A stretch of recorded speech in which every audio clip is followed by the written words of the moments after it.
ಎಲ್ರಿಗೂ ನಮಸ್ಕಾರ. Welcome to Sandhya Shetty's kitchen. ಇವತ್ತಿನ ವಿಡಿಯೋದಲ್ಲಿ ಎಗ್ ಬುರ್ಜಿನ ಪ್ರಿಪೇರ್ ಮಾಡ್ತಾ ಇದ್ದೀನಿ. ತುಂಬಾ ಸಿಂಪಲ್ ಆಗಿರುವಂಥ ರೆಸಿಪಿ ಇದು. ನಾರ್ಮಲ್ ಆಗಿ ಎಲ್ಲರೂ ಪ್ರಿಪೇರ್ ಮಾಡಿರ್ತಾರೆ.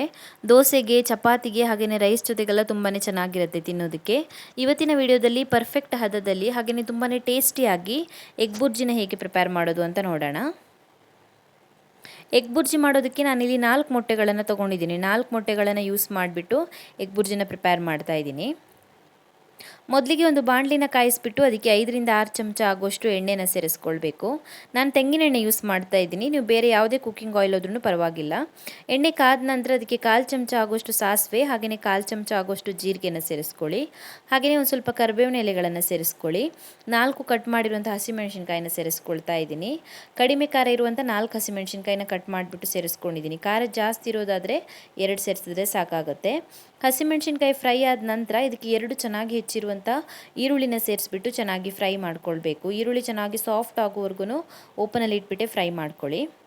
ಈರುಳ್ಳಿ ಫ್ರೈ ಆದ ನಂತರ ಇದಕ್ಕೆ 1 ಚೆನ್ನಾಗಿ ಹೆಚ್ಚಿರುವಂಥ ಟೊಮ್ಯಾಟೊ ಹಾಗೆಯೇ ಅರ್ಧ ಚಮಚ ಆಗುವಷ್ಟು ಶುಂಠಿ ಬೆಳ್ಳುಳ್ಳಿ ಪೇಸ್ಟನ್ನ ಸೇರಿಸ್ಬಿಟ್ಟು ಚೆನ್ನಾಗಿ ಮಿಕ್ಸ್ ಮಾಡ್ಕೊಳ್ಳಿ.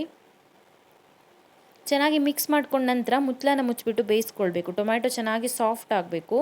1 ನಿಮಿಷದವರೆಗೂ ಮುಚ್ಚಳನ ಮುಚ್ಚಿಬಿಟ್ಟು ಬೇಯಿಸ್ಕೊಳ್ಬೇಕು. 1 ನಿಮಿಷ ಮುಚ್ಚಳನ ಮುಚ್ಚಿಬಿಟ್ಟು ಬೇಯಿಸ್ಕೊಂಡಿದ್ದೀನಿ. ಟೊಮ್ಯಾಟೊ ಎಲ್ಲ ಚೆನ್ನಾಗಿ ಬೆಂದ್ಬಿಟ್ಟು ಸಾಫ್ಟ್ ಆಗಿದೆ. ಸೌಟಲ್ಲಿ ಬೇಕಿದ್ರೆ ಲೈಟಾಗಿ ಮ್ಯಾಶ್ ಮಾಡ್ಕೊಳ್ಬೋದು.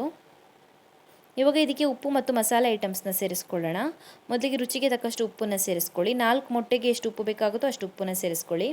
ಹಾಗೆಯೇ 1/4 ಚಮಚ ಆಗುವಷ್ಟು ಅರಿಶಿನ ಪುಡಿ, ಅರ್ಧ ಚಮಚ ಆಗುವಷ್ಟು ಧನಿಯಾ ಪುಡಿ, 1 ಚಮಚ ಆಗುವಷ್ಟು ಅಚ್ಚಕಾರದ ಪುಡಿ, ಹಾಗೆಯೇ 1/4 ಚಮಚ ಆಗುವಷ್ಟು ಗರಂ ಮಸಾಲೆ ಪುಡಿನ ಸೇರಿಸ್ಕೊಳ್ಬೇಕು.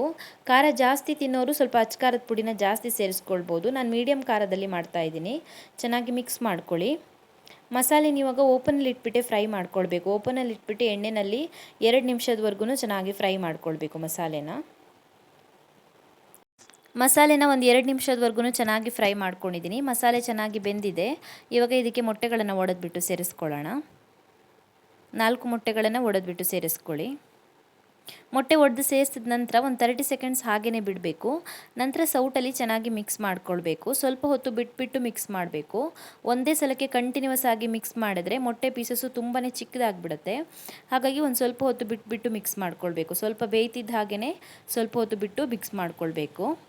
1 ನಿಮಿಷದವರೆಗೂ ನಾನು ಮುಚ್ಚಳನ ಮುಚ್ಚಿಬಿಟ್ಟು ಬೇಯಿಸ್ಕೊಳ್ತಾ ಇದ್ದೀನಿ. ಮುಚ್ಚಳನ ಮುಚ್ಚಿ ಬೇಯಿಸೋದ್ರಿಂದ ಹಬೆ ಒಳಗಡೆ ಉಳಿಯುತ್ತೆ. ಹಾಗಾಗಿ ಮೊಟ್ಟೆ ಒಂದು ವೇಳೆ ಬೇಯದೇ ಇದ್ದರೆ ಎಲ್ಲ ಕಡೆಯೂ ಚೆನ್ನಾಗಿ ಬೇಯುತ್ತೆ. 1 ನಿಮಿಷ ಮುಚ್ಚಳನ ಮುಚ್ಚಿಬಿಟ್ಟು ಬೇಯಿಸ್ಕೊಳ್ಳಿ. ಓಪನ್ ಆಗಿಯೂ ಬೇಯುತ್ತೆ, ಬಟ್ ಮುಚ್ಚಳನ ಮುಚ್ಚಿ ಬೇಯಿಸಿದ್ರೆ ಇನ್ನೂ ಚೆನ್ನಾಗಿ ಬೇಯುತ್ತೆ. 1 ನಿಮಿಷ ಮುಚ್ಚಳನ ಮುಚ್ಚಿಬಿಟ್ಟು ಬೇಯಿಸ್ಕೊಂಡಿದ್ದೀನಿ. ಮೊಟ್ಟೆ ಚೆನ್ನಾಗಿ ಬೆಂದಿರುತ್ತೆ. ಇವಾಗ ಮತ್ತೆ ಚೆನ್ನಾಗಿ ಮಿಕ್ಸ್ ಮಾಡ್ಕೊಳ್ಳಿ. ಪೂರ್ತಿಯಾಗಿ ಉದುರುದ್ರ ಆಗಬೇಕು. ಅಲ್ಲಿವರೆಗೂ ಸೌಟಲ್ಲಿ ಮಿಕ್ಸ್ ಮಾಡ್ಕೊಳ್ತಾ ಇರಬೇಕು. ರೆಡಿಯಾಗಿದೆ. ಇದು ಚೆನ್ನಾಗಿ ಬೆಂದಿದೆ ಮೊಟ್ಟೆ. ಕೊನೆಯದಾಗಿದ್ದಕ್ಕೆ ಚೆನ್ನಾಗಿ ಹೆಚ್ಚಿರುವಂಥ ಕೊತ್ತಂಬರಿ ಸೊಪ್ಪನ್ನು ಸೇರಿಸ್ಕೊಳ್ಳೋಣ. ಒಂದೊಂದು 3-4 ಚಮಚ ಆಗುವಷ್ಟು ಚೆನ್ನಾಗಿ ಹೆಚ್ಚಿರುವಂಥ ಕೊತ್ತಂಬರಿ ಸೊಪ್ಪನ್ನು ಸೇರಿಸ್ಕೊಳ್ತಾ ಇದ್ದೀನಿ. ಕೊತ್ತಂಬರಿ ಸೊಪ್ಪು ಸೇರಿಸಿದ ನಂತರ ಮತ್ತೆ ಚೆನ್ನಾಗಿ ಮಿಕ್ಸ್ ಮಾಡ್ಕೊಳ್ಳಿ. ರೆಡಿಯಾಗಿದೆ ಇದು ಸರ್ವ್ ಮಾಡೋದಕ್ಕೆ. ತುಂಬಾ ರುಚಿಯಾಗಿರುತ್ತೆ. ಚಪಾತಿ ಜೊತೆಗೆ ಬೆಸ್ಟ್ ಕಾಂಬಿನೇಷನ್ನು. ಹಾಗೆಯೇ ದೋಸೆ ಜೊತೆಗೆ, ರೈಸ್ ಜೊತೆಗೆ ಎಲ್ಲದ್ರ ಜೊತೆಗೂ ಚೆನ್ನಾಗಿರುತ್ತೆ. ಪರಾಟ ಜೊತೆಗೂ ಕೂಡ ಚೆನ್ನಾಗಿರುತ್ತೆ. ತುಂಬಾ ಸಿಂಪಲ್ ಆಗಿರುವಂಥ ರೆಸಿಪಿ ಇದು. ಎಲ್ಲರೂ ರೆಡಿ ಮಾಡಿರ್ತೀರ ನಾರ್ಮಲ್ ಆಗಿ. ಈ ರೀತಿ ಹದದಲ್ಲಿ ಮಾಡಿದರೆ ಪರ್ಫೆಕ್ಟಾಗಿ ರುಚಿಯಾಗಿ ಬರುತ್ತೆ. ಟ್ರೈ ಮಾಡಿ ನೀವು ಕೂಡ. Thank you for watching my video. ನಿಮಗೆ ಈ ವಿಡಿಯೋ ಇಷ್ಟವಾಗಿದ್ದರೆ ವಿಡಿಯೋಗೊಂದು ಲೈಕ್ ಕೊಡಿ. ಹಾಗೆಯೇ ಕಮೆಂಟಲ್ಲಿ ತಿಳಿಸಿ ಹೇಗಿದೆ ಅಂತ. ನೀವು ನನ್ನ ಚಾನಲ್ಗೆ ಇನ್ನೂ ಸಬ್ಸ್ಕ್ರೈಬ್ ಮಾಡಿಲ್ಲ ಅಂದರೆ ಇವಾಗಲೇ ಸಬ್ಸ್ಕ್ರೈಬ್ ಮಾಡ್ಕೊಳ್ಳೋದನ್ನು ಮರಿಬೇಡಿ.